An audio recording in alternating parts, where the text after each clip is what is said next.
नमस्कार मुलांनो, आज आपण अक्षर भारती मराठी संतवाणी 2 आ योगी सर्व काळ सुखदाता ही कविता अभ्यासणार आहोत. संत एकनाथ यांनी लिहिलेला हा अभंग असून भागवत संप्रदायातील हे थोर कवी जे महाराष्ट्राच्या प्रबोधनाचे काम केले, ज्यांनी अभंग, आख्याने, गवळणी, भारुडे असे खूप बहुआयामी लेखनसंपदा लिहिली आणि त्यांच्या मनात नेहमीच सामान्य लोकांविषयी तळमळ, त्यांच्या अभंगात अलंकारिकार आणि अतिशय साधं सुबोध हे त्यांच्या अभंगाचे वैशिष्ट्य होते. या कवितेच्या प्रस्तावनेविषयी जाणून घेऊया. प्रस्तुत अभंगात योगी पुरुष आणि पाण्याची तुलना केलेली आहे.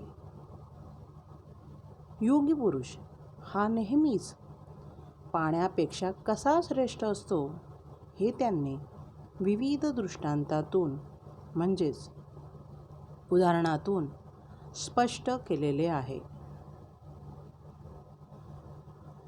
बच्चों, आज हम अक्षर भारती कविता दूसरी संतवाणी आ योगी सर्व काल सुखदाता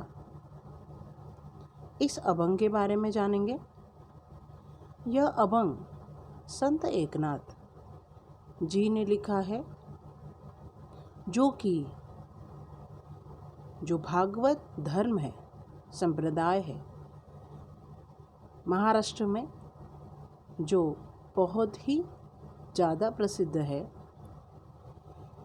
उनको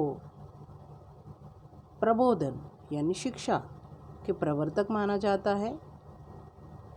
अभंग के साथ साथ उन्होंने आख्याने, गवळणी, भारुडे ऐसे बहुत से दूसरे काव्य भी लिखे हैं. उनके काव्य की व्यवस्था या फिर उनके काव्य की जो ज़्यादा वैशिष्ट्य है वो ये है कि उन्होंने जो बहुत सामान्य लोग हैं उनके लिए बहुत ही अच्छे तरीके से सुबोध, सरल काव्य लिखा है. प्रस्तुत अभंग की हम प्रस्तावना जानते हैं. इस अभंग में योगी पुरुष और पानी, इनके बीच में जो अच्छा और बुरी चीज़ बताई है. आप सभी को पता है कि पानी ये जीवन है, लेकिन संत एकनाथ कहते हैं कि योगी पुरुष, एक संत महात्मा, एक सज्जन संत पुरुष, ये उस पानी से भी श्रेष्ठ है. अपनी बात को आपके सामने रखते हुए उन्होंने बहुत ही सारे दृष्टांत यानी जो उदाहरण है वो दिए हुए हैं. मुलांनो, पहिल्यांदा शीर्षकाचं महत्त्व हे आपण जाणून घेऊया. बघा, शीर्षक लिहिलंय योगी सर्व काळ सुखदाता. म्हणजेच जो योगी पुरुष आहे, महात्मा आहे, संत आहे, तो सदा सर्व काळ म्हणजे नेहमीच सुख देणारा असतो, सुख दुसऱ्यांना प्रदान करणारा असतो. त्याच्याकडे कुठल्याही गोष्टीची कमतरता नसते आणि तो जनमानसात अतिशय आनंद पसरवत असतो. जो शीर्षक है उसके बारे में हम थोड़ा जानते हैं। योगी यानी महान पुरुष, संत महात्मा, संत जन, ये सर्वकाल मतलब सभी काल में सुख प्रदान करने वाला है, सुख देने वाला है। वह अपने आचरण से, अपने स्वभाव से, अपने जो भी अभंग या फिर जो भारूड है उससे वो दूसरों को हमेशा सुख देता है। एक एक पंक्ती से आपण या अभंगात एक एक करून जे पद्य आहे त्यावरून स्पष्टीकरण पाहणार आहोत। जेवी चंद्रकिरण चकोरासी, पांखोवा जेवी पिलियासी, जीवन जैसे का जीवासी, तेवी सर्वांसी मृदुत्व। संत एकनाथ आपल्या अभंगात म्हणतात की ज्याप्रमाणे, जेवी ज्याप्रमाणे चंद्रकिरण, चंद्राचं किरण, चकोरासाठी, चकोर एक पक्षी आहे जो पूर्णपणे चंद्रकिरणावर किरण पिऊनच तो राहतो असे मानले जाते। आणि पंखोवा पक्षिणीचे पंख, ज्याप्रमाणे पिल्लांसाठी असते। जीवन म्हणजे पाणी, जैसे का ज्याप्रमाणे जीवांसी असतं, जीवांसी म्हणजे लोकांसाठी, तेवी त्याप्रमाणे आपल्या सगळ्यांसाठी मृदुत्व असतं। मृदुत्व म्हणजे कोमलता, आणि ही कोमलता कोणामध्ये असते? ती संत जनांच्या आपल्या भाषेमध्ये असते। ते जे प्रबोधन करतात त्या काव्यामध्ये असते। म्हणजेच ज्याप्रमाणे चकोर पक्षी हा पूर्णपणे चंद्रकिरणावर अवलंबून आहे, लहान लहान पिल्ल ही पक्षिणीच्या पंखामध्ये सुखरूप राहतात, त्यांना ऊब मिळते, त्याप्रमाणे एकनाथ महाराज म्हणतात की आपल्यामध्ये संत जन राहतात, ते सगळ्यांना आनंद देतात, सुख देतात आणि समाधान देतात। यासाठी त्यांनी पाण्याचे उदाहरण पण दिलेले आहे की लोकांना ज्याप्रमाणे जीवन म्हणजे पाणी महत्त्वाचे असते, त्याचप्रमाणे समाजासाठी संत महात्मा आवश्यक आहे। शुरुआत की पंक्ति में संत एकनाथ जी कहते हैं, जेवी जिस प्रकार चंद्र किरण, चंद्र का किरण, चकोर नामक एक पक्षी जो कि चंद्र किरण पे बहुत ज़्यादा डिपेंड रहता है, उसी पे उसका जीवन चलता है, उसी प्रकार पंखोवा मतलब उस पंछी के जो पंख है वो जिस प्रकार छोटे छोटे बच्चों के लिए ज़रूरी होते हैं, उसमें वो बहुत ज़्यादा अपने आप को सुरक्षित समझते हैं। जीवन मतलब पानी, जैसे का जिस प्रकार जीवांसी लोगों के लिए है, उसी प्रकार हम सब के लिए सर्वांसी मृदुत्व है, कोमलता। और ये कोमलता किन में होती है? वो संत जन में होती है। वो अपने समाज के लिए जो भी कार्य करते हैं, काव्य लिखते हैं, हमारा उद्धार करने की कोशिश करते हैं, प्रबोधन करते हैं, और वो भी इतनी सरलता से और सुंदरता से करते हैं कि हमें ये महत्व जानना होगा। यानंतर पुढे संत एकनाथ म्हणतात की जळ वरी वरी क्षाळीमळ योगिया सभाय करी निर्मळ उदक सुखी करी एक वेळ योगी सर्व काळ सुखदाता. जळ म्हणजे पाणी. ज्याप्रमाणे पाणी वरी वरी वरून क्षाळी काढून टाकतं, नष्ट करतं. काय तर मळ. शरीरावरची जी पण मळ आहे ती पाणी दूर करतं, पण ते शरीराच्या वरून दूर करतं.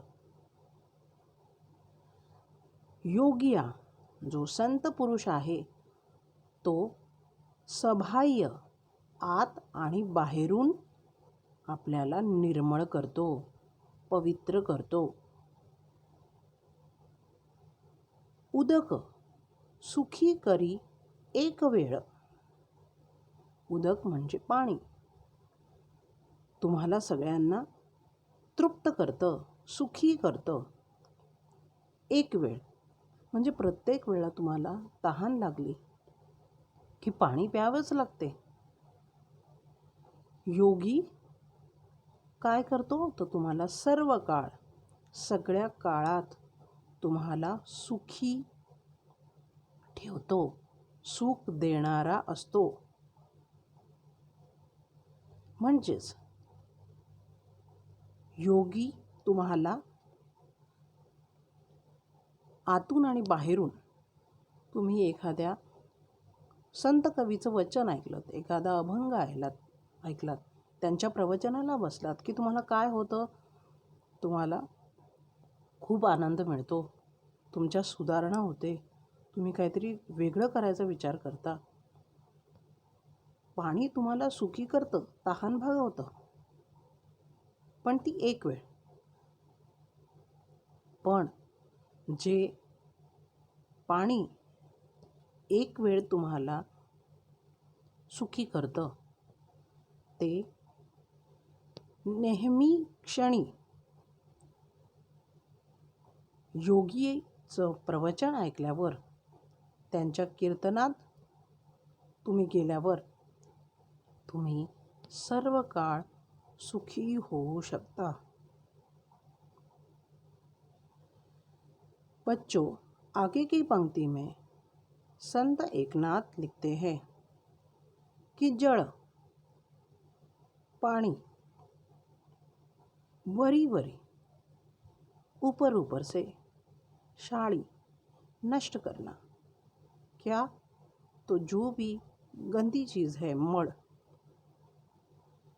उसे दूर करता है. लेकिन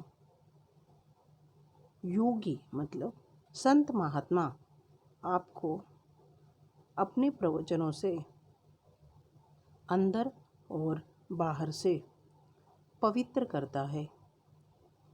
इसलिए हमें हमेशा से उनके वचनों पे चलना है, उनके कीर्तन सुनना है और उनके नियमों पे हमें चलना है. उदक मतलब पानी, ये आपकी जो भी प्यास है वो एक एक बार बुझा सकता है.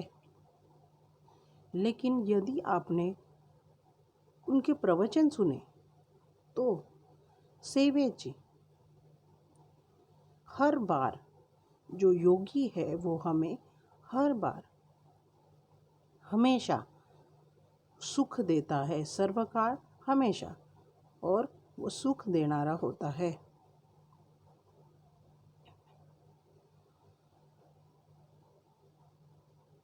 पुढचं जे पद्य आहे ते बघूया. उदकाचे सुखते किती, सेवेची क्षण तृषिते होती. योगिया दे स्वानंद तृप्ती, सुखासी विकृती पय नाही. उदकाचे सुख म्हणजे पाण्याचे सुख ते किती असते? तर संत एकनाथ म्हणतात की लगेच म्हणजे सेवेची ते एक क्षण तुम्हाला तृषिते करते, तहानलेल्याची तहान भागवते. तुम्ही समाधानी होता, तृप्त होतात, तृषित होतात. पण योगी आहे जो जो महात्मा आहे, संत आहे, तो आपणास स्वानंद तृप्ती देतो. स्वानंद तृप्ती म्हणजे तुम्हाला मनाचे समाधान, आनंद, अत्युच्च परमानंद प्राप्त करून देतो. आणि त्या सुखामध्ये विकृती म्हणजे कुठलीही दुसरी किंवा नको ती अपेक्षा नाही. हे निर्मळ सुख आहे. मुलांनो, पाणी हे तुम्हाला वारंवार सुख देत असले तरी तुम्ही जेव्हा महान संतांच्या संपर्कात येता तेव्हा ते तुम्हाला नेहमीच सुख देण्याचा प्रयत्न करतात. पाण्याचे सुख हे नेहमीच आम्हाला आवडते, पण वारंवार लागणारी तहान आम्हाला वारंवार पाणी पिण्यास भाग पडते. पण जर तुम्हाला खूप जास्त समाधानी व्हायचे असेल तर तुम्हाला जीवनासाठी, मनासाठी, आनंदासाठी संत महात्म्यांचे भाषण किंवा कीर्तन किंवा त्यांच्या जे सांगतात त्याच्यावर आचरण केले पाहिजे. बच्चों, आगे संत एकनाथ जी कहते हैं कि उदक मतलब पानी ये हमें सुख देता है, लेकिन वो सुख सेवेची मतलब तुरंत एक एक क्षण, एक एक मोमेंट के लिए उससे हमें तृषित मतलब जो भी प्यास है वो बुझ जाती है, हम समाधानी होते हैं.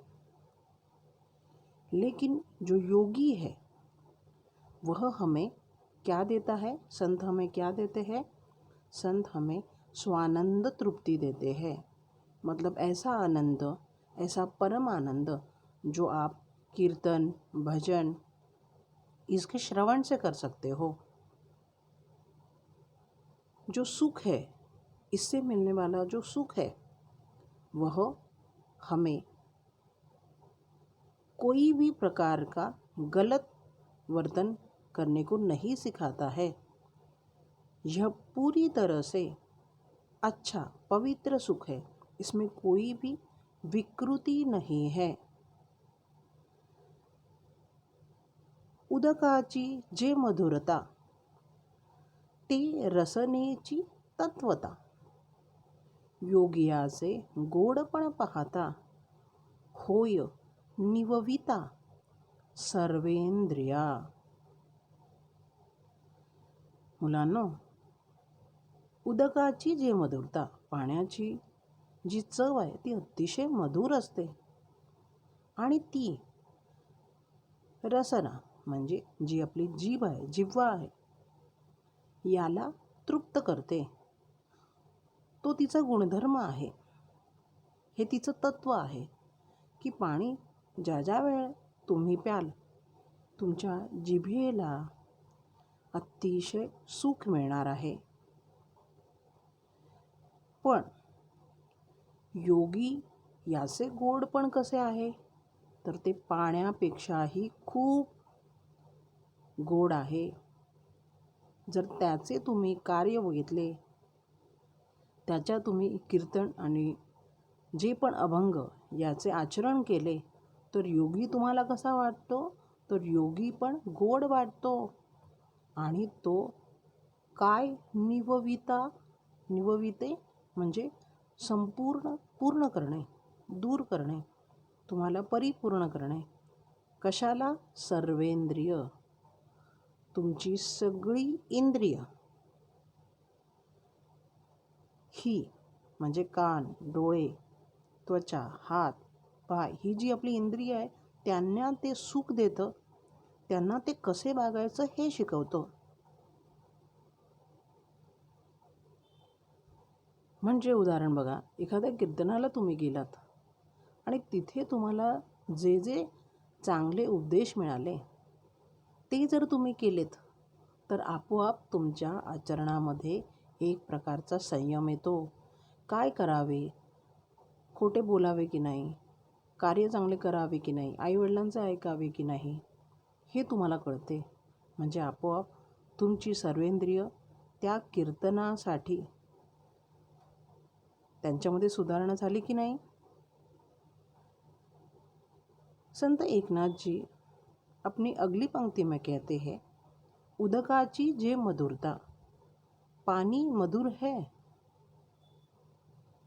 और वो अपने मधुरता से आपकी जो प्यास है वो बुझाता है, लेकिन रसना मतलब अपनी जो जीभ है, टंग है, उसका भी वो सुख देता है। ओके, उसे भी वो बहुत सा सुख देता है।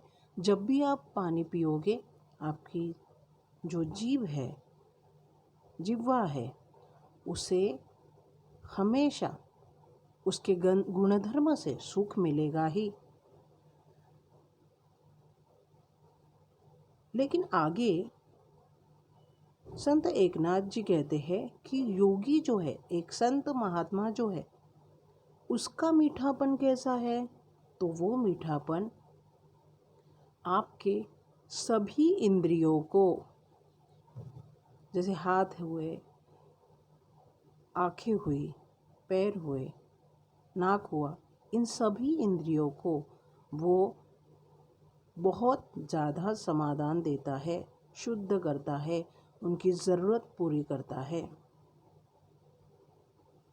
जैसे आप किसी भी सत्संग में जाके आओ, आपको वहाँ शुद्ध आचरण, हमेशा सत्य आचरण, माँ बाप से किस तरह से आपको बहुत अच्छे से आपको पेश आना है ये आपको समझाएंगे।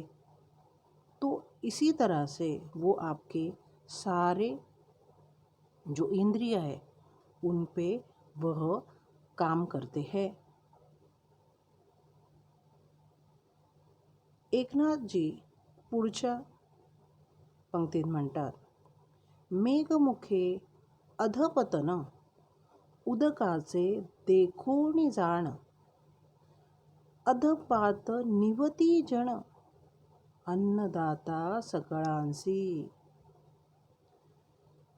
मेघ ढगांचे आकाशामध्ये अधपतन होते, ते नष्ट होतात पूर्णपणे। ते आपल्यासाठी, जनांसाठी, लोकांसाठी, धरतीसाठी ते स्वतः पूर्णपणे नष्ट होतात आणि त्यातून काय मिळते? उदक मिळते, पाणी मिळते। आणि या पाण्याने मुलांना धरतीवर, पृथ्वीवर आपल्याला सगळ्या जे लोक आहेत, जन म्हणजे लोक, हे त्यामुळे काय करतात की आपल्याला त्याच्यातून अन्न मिळते। अधपात निवती जन, आणि जे अधपतन आहे, जे नष्ट होणे आहे लोकांसाठी, ढगांचं, मेघांचं, ते आपल्याला अन्न देऊन जातं सगळ्यांना। म्हणजेच आकाशातले ढग जेव्हा जेव्हा बरसतात ते त्यातून पाणी देतात आणि हेच पाणी आपल्यास अन्न आणि तऱ्हेतऱ्हेची फळं आणि देशात समृद्धी देतं, सगळ्यांना अन्नदान करून सुखी करतं। म्हणजे इथे पाणी नक्कीच सर्वश्रेष्ठ आहे। बच्चों, अगली पंक्ति में मेघ मुखे अधपतन, मेघ जो बादल है उनका अधपतन होता है, वो पूरी तरह से नष्ट हो जाते हैं। उदकांचे देखोनी जाण, पानी जो है वो उसमें से बरसता है और उस पानी से लोगों की प्यास भी बुझती है और सकड़ांसी सब लोगों को बहुत सारे अन्न, फल, फूल मिलते हैं। मतलब जो भी बादलों का अधपात होता है, उनका जीवन जो नष्ट होता है, वो लोगों को क्या देता है? वो लोगों को सुख देता है, उनकी भूख वो दूर करता है। मतलब पानी सर्वश्रेष्ठ है ही, क्योंकि वो लोगों को सुख देने के लिए, उनकी जो भी भूख है वो मिटाने के लिए इस धरती पे आया है। आगे ते पुढे लिहितात की तैसा योगियासी खालूते येणे, जे इहलोकी जन्म पावणे, जन निववी श्रवण कीर्तने, निजज्ञाने उद्धारे. तैसे त्याप्रमाणे योगी संतजन हा ज्याप्रमाणे आपल्या पृथ्वीवर जन्म घेतो, खालूते येणे तो खाली येतो, म्हणजे तो वर स्वर्गातून आपल्यावर खाली येतो. तो जेव्हा जन्म घेतो इहलोकी. मुलांना तुम्हाला माहीत असेल की पृथ्वीलोक, इहलोक असं म्हणतात. जिथे मनुष्य मृत्यू पावतो त्याला इहलोक असं म्हणतात. तर हा महान आत्मा पृथ्वीवर जन्म घेतो आणि तो जन म्हणजे लोकांना पूर्णपणे समाधान देतो त्यांच्या श्रवण आणि कीर्तनाने आणि निज ज्ञाने, स्वतःच्या ज्ञानाने तो लोकांचा उद्धार करतो. म्हणजे ज्या ज्या वेळेला पृथ्वीवर संतांचा जन्म होतो ते आपणास शिकवतात, मोठं बनवतात, त्या वेळेला ते आपला उद्धार करत असतात. आपल्याला काय चांगले काय वाईट याबद्दल सांगत असतात, आम्हाला मार्ग दाखवतात. आम्ही किती चुकलेले असो, कुठल्याही पापाचे भागी असो, आम्हाला पुण्य कर्म कसं करायचं हे शिकवतात. जो अंतिम पंक्ति है उसमें संत एकनाथ कहते हैं, तैसे योगियासी खालूते येणे. जो योगी पुरुष है, महात्मा पुरुष है, वो नीचे आते हैं. मतलब वो कहाँ आते हैं? वह स्वर्ग लोक में रहते हैं. वो हमारे लिए पृथ्वी में, जिसको इहलोक कहा है, ये धरनी माँ जो है उसको इहलोक कहते हैं, उस पर वो जन्म लेते हैं. और वो जन्म लेने के बाद क्या करते हैं? वो लोगों को निववी श्रवण करते नहीं. उनका जो भी भजन कीर्तन भाषण होता है उससे वो लोगों को सुखी करते हैं, उनकी प्यास बुझाते हैं, उन्हें जो भी आचरण कैसे करना है इनके बारे में सिखाते हैं और उनके अपने आत्मज्ञान से, निज ज्ञान आत्मज्ञान से वो लोगों का उद्धार करते हैं. लोग भले ही बुरे काम में लग जाए, पाप के बारे में सोचने लगे, लेकिन आप जब भी सत्संग करेंगे, संतों की बात सुनेंगे, उस पर आचरण करेंगे, तो आप उनके श्रवण कीर्तन से खुद का उद्धार कर सकते हो.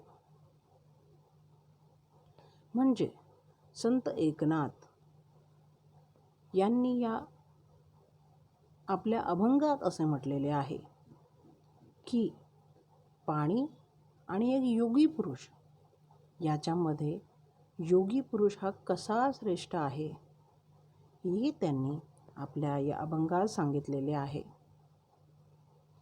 की जे पाणीचं महत्त्व आहे, पण तुम्ही योग्याचे महत्त्व जर विचार केलात तर ते पाण्यापेक्षा खूपच सुंदर आहे.